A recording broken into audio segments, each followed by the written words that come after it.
This podcast is a member of the OOF Podcast Network. Ang mga podcast na may OOF.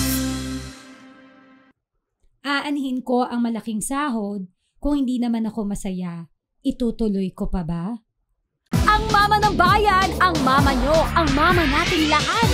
Mama Mo Colleen Podcast. Mama Mo Colleen. Hello mga bebe ko, isang bari bang hello mga anak ng mama nyo. Mama Colleen. Yes, nandito naman ang mama ng bayan, mama nyo, mama nating lahat, Mama Colleen. Mama Colleen. For another episode ng Mama Mo Colleen Podcast. Sinong mama mo doon? Siyempre si Mama Colleen. Ayan na nga, nandito na nga po ang mama nyo para kayo ay damayan, para kayo ay kausapin mga anak. Ayan, and speaking of anak, palaguin natin ang ating community. Ayan, yung mga anak ng mama mo gusto maging anak ni Mama Colleen, pwede na po kayong mag-join sa ating community. Hanapin mo po, nak ng mama mo, Mama Colleen. Ayan, para kung meron kayong mga gustong itanong, mga topic na gustong isuggest, or kung ano-ano pa yan, pwede po kayong mag-post sa nak ng mama mo community. Welcome kayo mga bebe ko. At nako ha, namimigay din tayo ng mga paayuda dyan. O diba? Minsan namimigay tayo ng cash G. Minsan, kung ano-ano ang binibigay ng mama mo, alam niyo naman ang mama nyo. Oo, hindi kayo pababayaan. O diba? Kaya go, mag-join na po kayo, nak ng mama mo Colleen. Follow us on Mama Mo Colleen Podcast. But anyway, ngayong episode na ito, napakinggan mo naman kanina, di ba? Na parang usaping sahod ang pag-uusapan natin ngayon. Ihanda ng inyong mga daliri na mag-comment below kasi baka makarelate ka dito, B. O, diba? At magbibigay din ako ng insights ko tungkol sa magiging topic natin for today. Pero bago yan, bebe time muna! Bebe time! Mega shout out muna tayo ng mga avid listeners sa followers natin dito sa Mama Mo Colleen Podcast. Eto na yung mga sumusunod mga bebe ko. Ibida ko lang si Ren Pinkian, si Mama Emma Alpante mula noon hanggang ngayon. Love na love ang mama mo. Si Delphine Saligumba. Parang kanta yun na, Saligumba. Wala yun. Hello Delphine, si Kian Cole, Darren Mariano, si Rogeline Estrada Bohol family and Caballero family ng Bulacan, si Rinel Murillo Maravilla, kay Rian Ali Baduday, kay Angela Grace Season, and Noel Vega Gomez, all the way from Canada! Ano bang meron sa Canada? Ano meron sa Canada? Ha? Iba ang nasa isip ko, kangaroo, Australia pala yun. Napunta na yung kangaroo sa Canada. Hello po sa inyo. Again, ipamalitan nyo na sa mga kamag-anak nyo sa ibang bansa na pwede silang mag-download ng Spotify at pwede nilang maramdaman ng Pilipinas. Papunta dyan sa inyong lugar via Spotify. Ayan. Maraming salamat po. Sa mga gusto pong magpa-shoutout, gusto ring ma-flex, gusto ring ma-bebet time dito sa ating podcast. Again, i-follow nyo na po kami sa Mama Mo Colleen Podcast. Nagpo-post po kami doon ng mga invitation na sa mga gusto magpa-shoutout, comment down below. Malay nyo, sa susunod nating episodes, ikaw naman ang ma-podcast namin. Ma-shoutout namin. Ganon. Alright, so anyway, maraming salamat everybody. And now, let's proceed to the mainit-init, umuusok pa, kumukulo pa na topic for today na makaka-relate, especially yung mga working netizens natin dyan, mga bebe ko. Eto na, ang topic natin na, ano nga ba ang mas pipiliin mo? Ano ba yung mas matimbang sa'yo? Passion o sweldo? Ulitin ko passion o sweldo? Ako depende. Kapag malaki sa sweldo ako. Ang mama mo, alipin ng salapi, maraming anak. Ikaw, anak kita, di ba? So, sweldo tayo. Joke. Hindi, Hindi, ito as a mama advised, medyo, ano to alam mo yung topic na parang, naghahati yung puso mo kung ano ba yung dapat mong piliin. Ikaw, bilang nasa stage ka ng buhay mo na tinatanong mo nga sa akin, ano ba yung best talaga? Ano ba yung dapat kong sundin, Mama Colleen? Bilang nag-i-start pa lang ako ng career ko, hindi ko alam kung dapat ba na mag-depend ako, mahalin ko tong trabahong ito dahil malaki ang sahod ko, o ano ba talaga? Alam ko marami kang questions, napagdaanan ko rin yan. Dumating din ako sa punto ng life ko na parang, ano ba yung mahalaga sa akin? Alam ko mahalaga pera. Pero alam mo, dumating ako sa edad na na-realize ko na mas matimbang pala dapat piliin mo yung passion. Kasi may mga times na oo, kikita ka na malaki. Oo, parang nag-uuwi ka ng, alam mo yun, malaking sahod sa bahay. Pero ang tanong, masaya ka ba sa ginagawa mo? Ang tanong, ito ba talaga ang nagfulfill ng pangarap mo? So parang malaki yung pera mo pero hindi ka masaya. Parang ano lang yan may jowa kang mayaman pero hindi ka naman mahal. Hoy! Pera lang pala. Yung iba, dun sila sa practical. Pero at the end of the day, lagi mong iisipin, masaya ka ba dito? Talaga bang ito ba yung parang nakikinikinita mo na tatagalan mo? Kasi kung salary yung pagbabasihan natin, baka jump ng trabaho kasi, ay, mas malaki yung offer ng isa, lipat uli ako. Ay, malaki uli yung offer ng isa, lipat uli ako. Pero yung gusto mong gawin, yung passion na hindi ka nag-grow as a person kasi hindi mo nga nagagawa yung gusto mo, yun yung kalaban natin Yun yung nagiging, talaga yung battle sa sarili natin So, eto na lang yun. Best example na lang, in my early days ng aking buhay, maka-early days. Fetus pa lang meron ng salary. Hindi. Nung pagka-graduate ko, meron akong in-applyan na trabaho. So, the salary is promising. Anong trabaho ito? Hindi ko sasabihin. Hindi, basta very promising yung salary. Pero, alam mo yun, as in, ang ganda, may mga benefits na ganito, may mga benefits na ganyan. Kaya lang, yung offer, it's good. But, the job, yung position, yung trabaho, parang hindi ko talaga nakikita yung sarili ko na yun yung magiging trabaho ko. Alam mo yung parang feeling ko, whole my life, grabe sa whole my life, diba? Whole my life, without a career.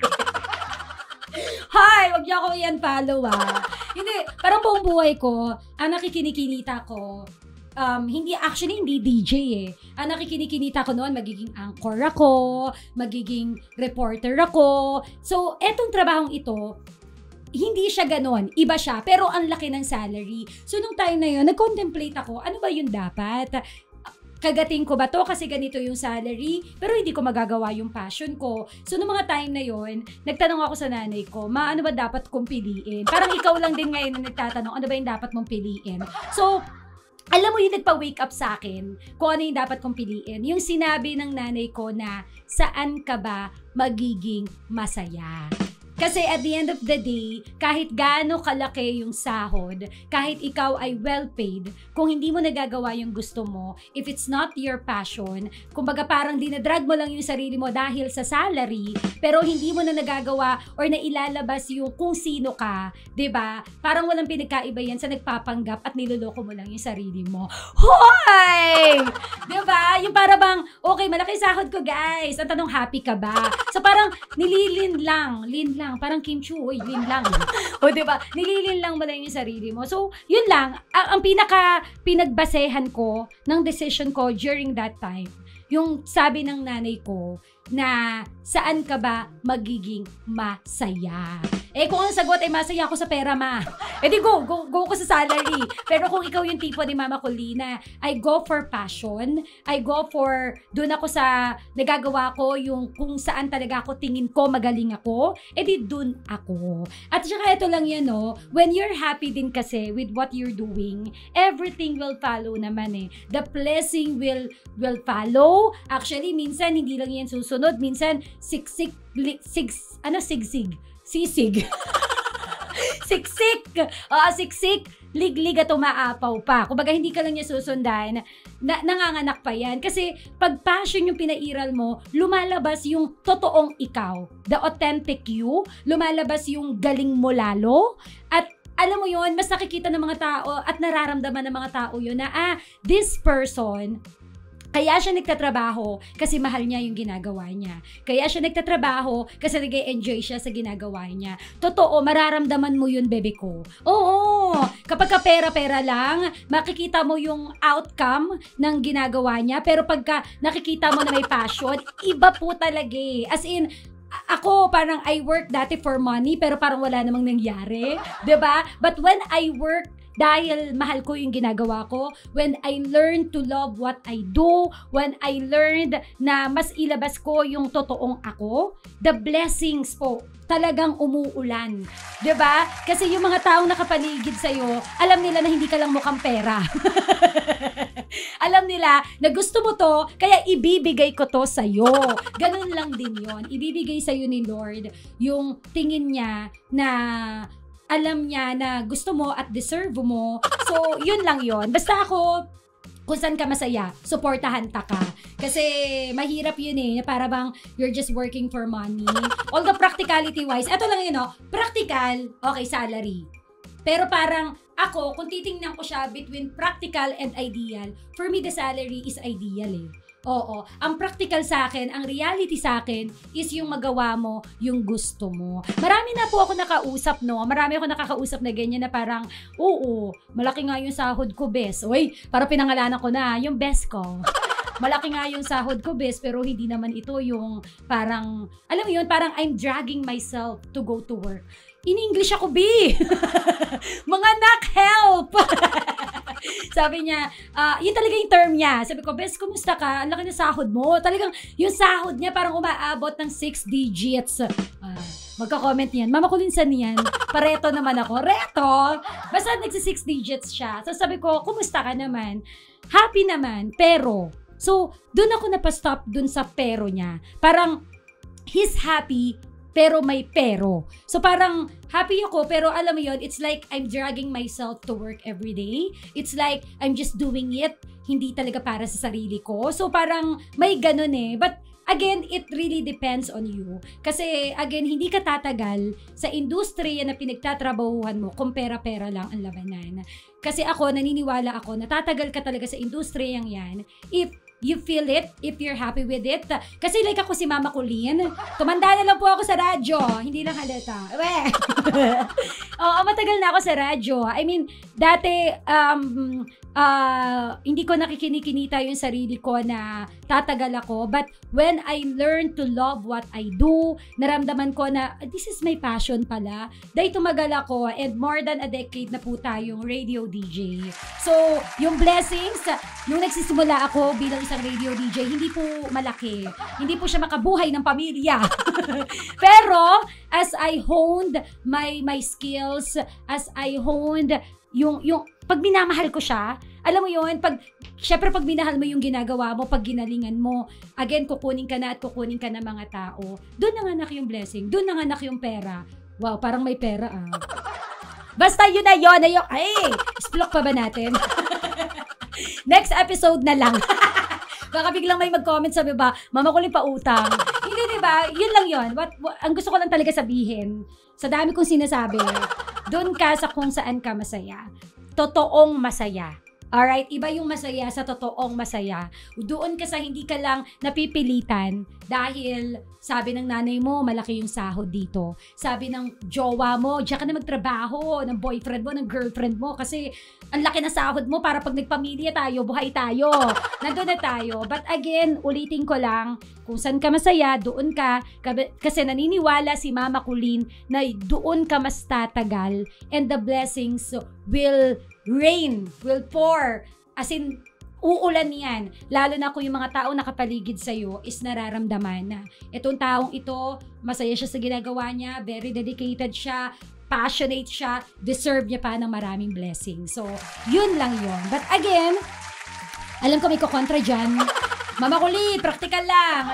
Nasa sa'yo na yan. Comment down below. Gusto ko malaman gusto kong marinig. Gusto kong marinig ano yung comment mo. Gusto kong marinig kung ano yung pipiliin mo, kung ikaw ang papipiliin. Minsan ang hirap din pag ako eh.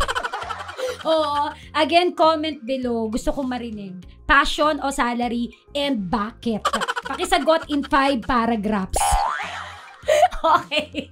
Oo, please, I wanna know. Passion o salary? Kumbaga mag-survey tayo for today's episode. Alright? So maraming salamat.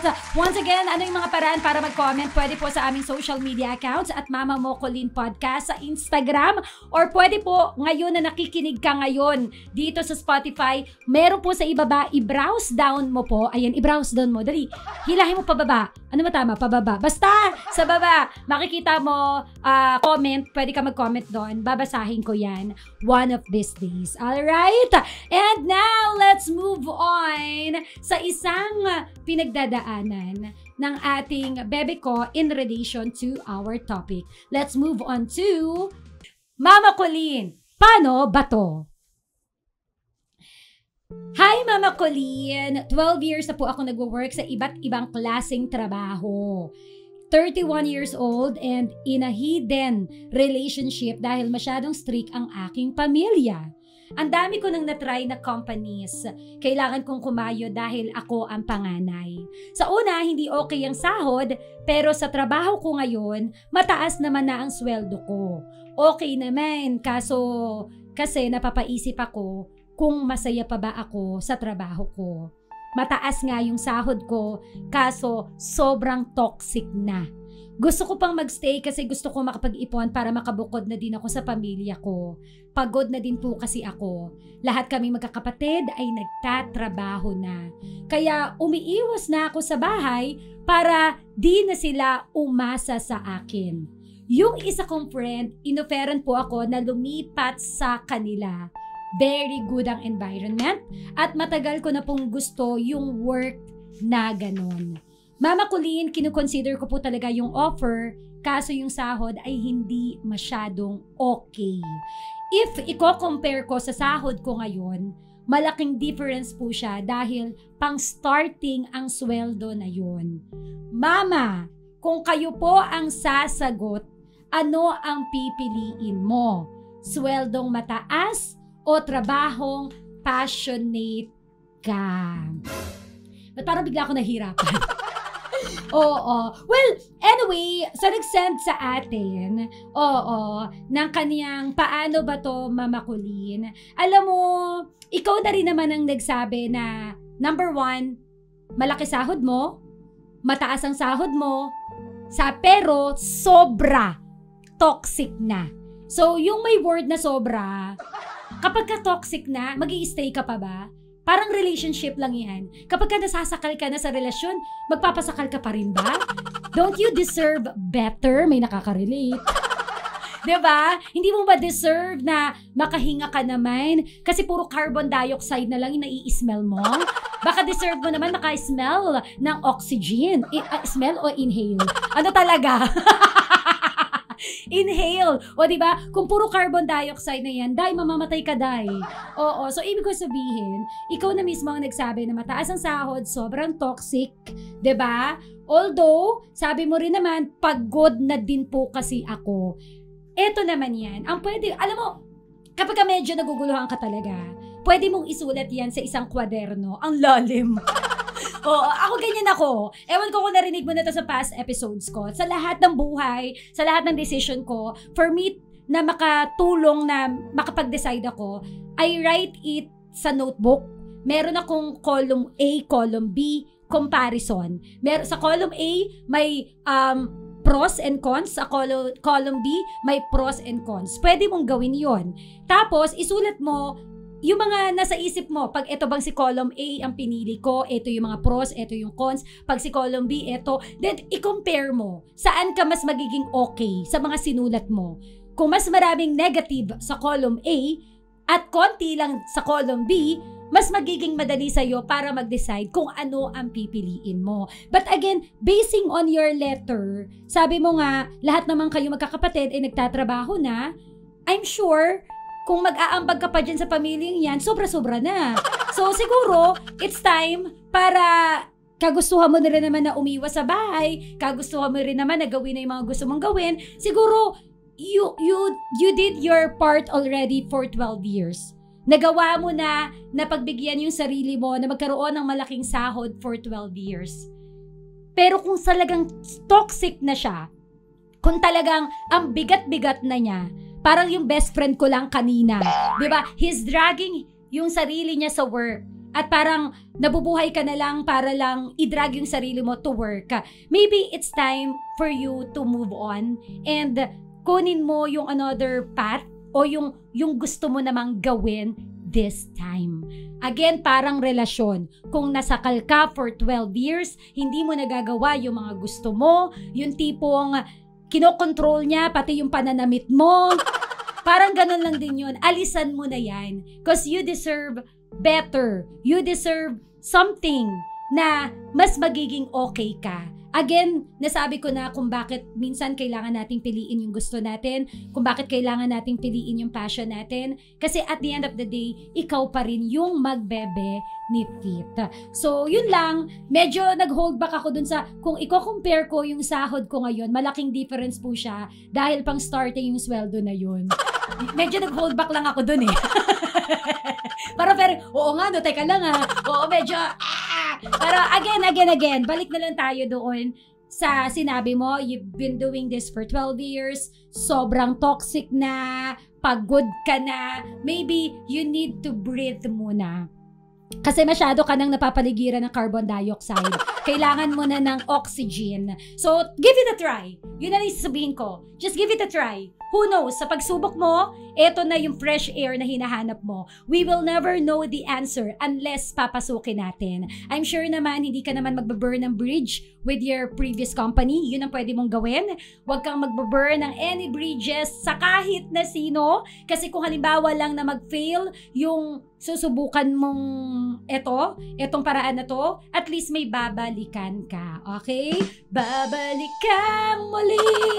Basta for this time, pagbigyan mo naman ang sarili mo kasi again, you deserve it. And thank you! Diba? Ako si Mama Colleen kasi personally, hindi ako takot mag-take ng risk. Why? Because hindi ko malalaman kung ano yung naka-at stake for me hanggat hindi ko sinusubukan. So, yun lang yun. Subukan mo lang. 12 years na rin naman eh. Oo, more than 1 decade na rin naman. Oo, maybe it's time for you na mahalin mo naman ang sarili mo. Masyado mo nang minahal yung trabaho na yan. This time, sarili mo naman. Alright? Maraming salamat! Agree ba kayo sa sinabi ko? If oo, go comment below. Kung hindi, wag ka na mag-comment. Hindi, go comment down below. Hindi, kung kayo po yung mag-a-advise sa letter sender natin today, please, babasahin niya yan sa comment section.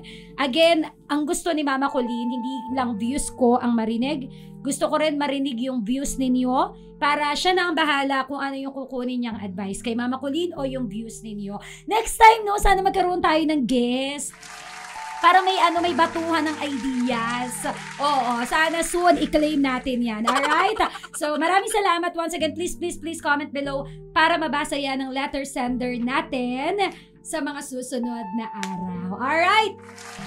Maraming salamat! Kung saan ka masaya, kung ano ang nasa puso mo, sundin mo. Yun lang yung na bebe ko. Alright, so maraming salamat po mga bebe ko. Sana po ay may napulot kayo. Sana po ay may natutunan kayo sa mga chika ng mama nyo. Basta kung meron pa kayo mga katanungan, feel free. Welcome po kayo sa programa ni Mama Colleen dito po sa Mama Colleen Podcast. Mag-message lang po kayo. Kung nahihiya po kayo, you can message us privately sa Mama Mo Colleen Podcast. Opo, mag-send ka ng message sa inbox, Mama Colleen, may problema ako, paano ba to? Go, ipadala mo lang yan privately. Or kung may mga suggestion po kayo na topic, maybe magpo-post kami ng open suggestion sa aming social media accounts. Basta feel free po mga bebe ko. Thank you! Once again, sali na po sa ating FB community page, Nak ng Mama Mo. Malay mo, again, kayo na po ang susunod na ma-flex ko dito sa Mama Mo Colleen Podcast. Again, ako ang mama ninyo na pwede nyong lapitan. Sesermonan ka, hindi naman masyado. Oo, pero I'm not your KJ type of mom. Ako yung mama mo na pwede mong sandalan, lalo na pag ikaw ay may pinagdadaanan. Once again, maraming salamat sa social media accounts at Mama Mo Colleen, TikTok, Instagram, Facebook, YouTube, and follow us here on Spotify, Mama Mo Colleen Podcast. Maraming salamat everybody for topic suggestion. Go! Mag-private message na. Go, go, go. Alright? Muli, this has been your cool mama ng Philippine Radio. Ang mama mo, ang mama nating lahat. Mama Mo Colleen! Mama Mo Colleen! Ang mama ng Spotify. See you again. Hear you. Oh, magkarinigan uli. Basta. Magkita-kita ulit tayo, magkarinigan ulit tayo dito sa Spotify. Once again, this is me, Mama Colleen. Sinong mama mo doon? Siyempre si Mama Colleen. Heart, heart! Bebe ko, i-click mo na yung notification bell at i-follow ang Mama Mo Colleen Podcast here on Spotify para updated ka sa aking latest episodes. I-follow at like mo na rin ako sa aking FB, IG, and TikTok at Mama Mo Colleen. Palambing din mga bebe ko, subscribe ka na sa aming YouTube channel, Podcast, para sa clips at full video episodes naman sa aking official channel, Colleen's World. Magsama-sama tayo muli sa susunod na Biyernes, 6 p.m. here on Spotify. Heart, heart mga bebe ko!